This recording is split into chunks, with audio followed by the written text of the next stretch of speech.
this is a good point to segue into the Jobtech Alliance, and for us to really understand, what the Jobtech Alliance is about.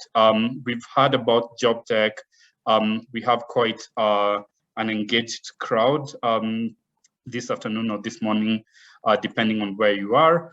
And we see a lot of value around, what we're doing. And the question we've had is, what are the objectives, or what does the Jobtech Alliance aim to achieve?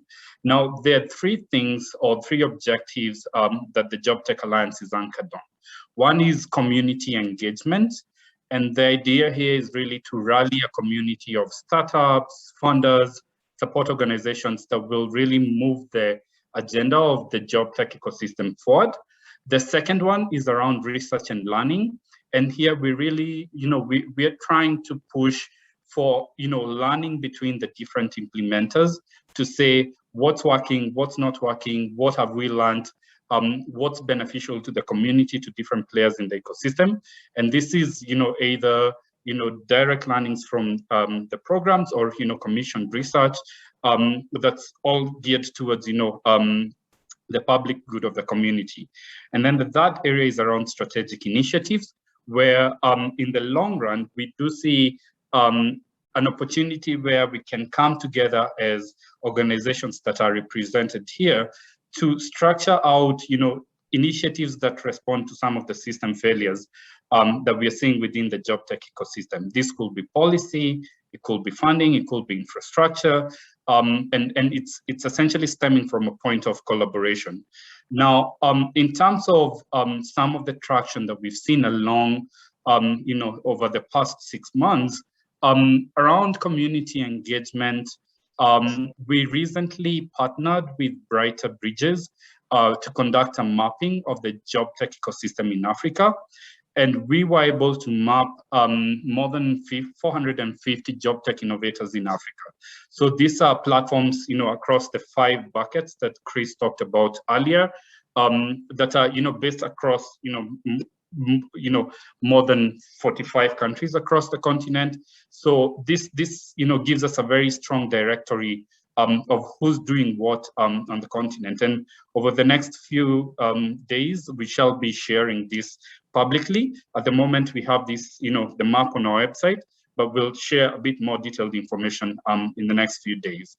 The other level of community engagement that we hope to achieve is through our newsletter that will be shared regularly. Now, with the newsletter, ideally, we'd hope that this is, an avenue through which you can get, news, trends, insights, or events and opportunities on the latest that's happening within Jobtech.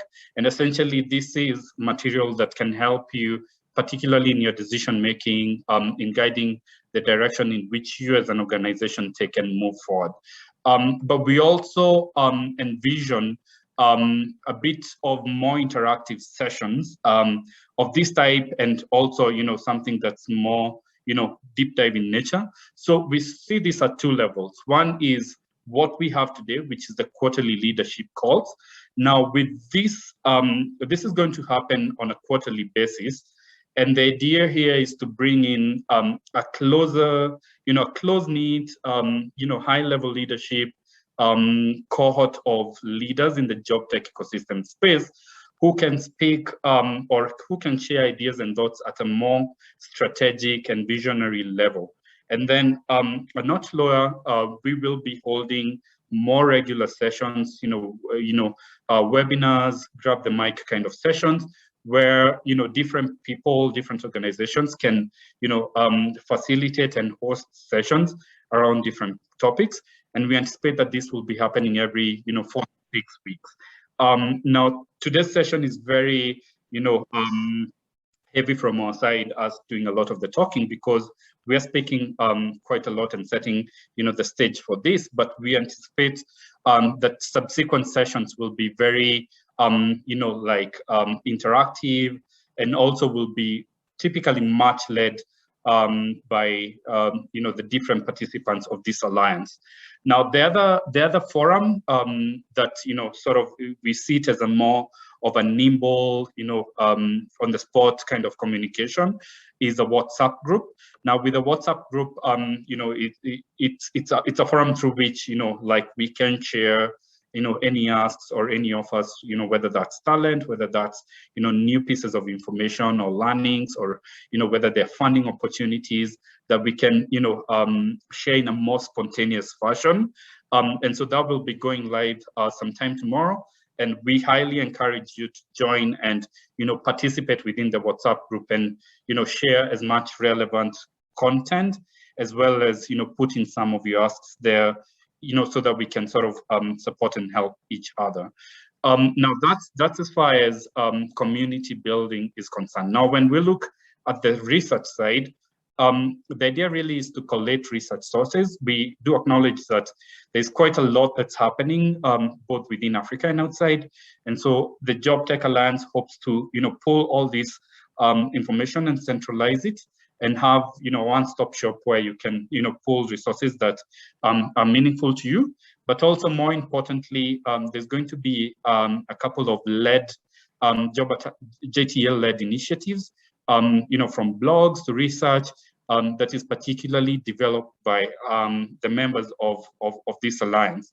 And maybe just to tease out, a few things that we already have set up. So one area that we are very particular on is lessons learned, of course, the hard way. And we've created and we've curated quite some interesting material that you can interact with. So right now, if you go to the blog page on the website, you'll see a couple of articles. I'll just highlight one or two. Actually, on lessons learned, when we think about operationalizing job tech platforms in Africa, one of the challenges has been really to get that off the ground and to scale it in the long run. And we've taken two examples, one of Link and Kandua, where we go deep into their operations and what they've learned, and we've had them share about lessons around shifting from auction marketplaces to a standardized service model in the case of Link, and in the case of Kandua, why they're taking a full stack approach to job tech, and really meaty and useful lessons that we can gather there. On the flip side, we're also looking at spotlight and global inspirations. What's happening out there that's relevant to what we're trying to do. One example is an article that deep dives into gaming and content for learning, play to earn kind of solutions. We look at Axie Infinity, a platform out in the Philippines that transacted over $350 million to players in the Philippines over a period of 6 months. So that's quite exciting. And also there's an article on Apna, one of the latest job tech unicorns in India, which is quite big. So we'll have a lot more of that kind of content. Again, we try to make it very practical, very useful, very relevant for you, in such a way that it informs how you deploy your job tech solutions, how you structure your business models, and how you speak to the different growth trajectories of your organizations, of course, learning from different players in the ecosystem. Now, on strategic initiatives, which is our third objective, we do see this as a more of a longer term play. And really, it's saying at its maturity, the Jobtech Alliance should be at a point where different players on this group can then come together to structure initiatives that address, systemic failures. And this could be, anything from funding to worker benefits to infrastructure tech. These are just a couple of examples that we've thrown out there. We're not necessarily saying this is the only things that we should be focusing on, but it's really giving an indication of, when you think about the ecosystem and what's, holding back, job tech from launching and succeeding, then, it's things like funding. How do we bring, different funders, investors or philanthropic money to really see job tech as a space that's worth investing in, right? If you think about infrastructure, how do we move towards open source tech solutions that can help reduce barriers to entry or enhance operations of job tech platforms. So these are just a few examples to sort of give an idea of what we have and where we're looking into. And overall, we do think this is what's going to give the Jobtech Alliance the wheels to move this ecosystem forward and to really achieve what we want to achieve with this. So in a nutshell, we're looking at building a community. We're looking at learning and research that's beneficial towards implementation of our solutions. And then in the long run, we're hoping that we can come together and build strategic initiatives.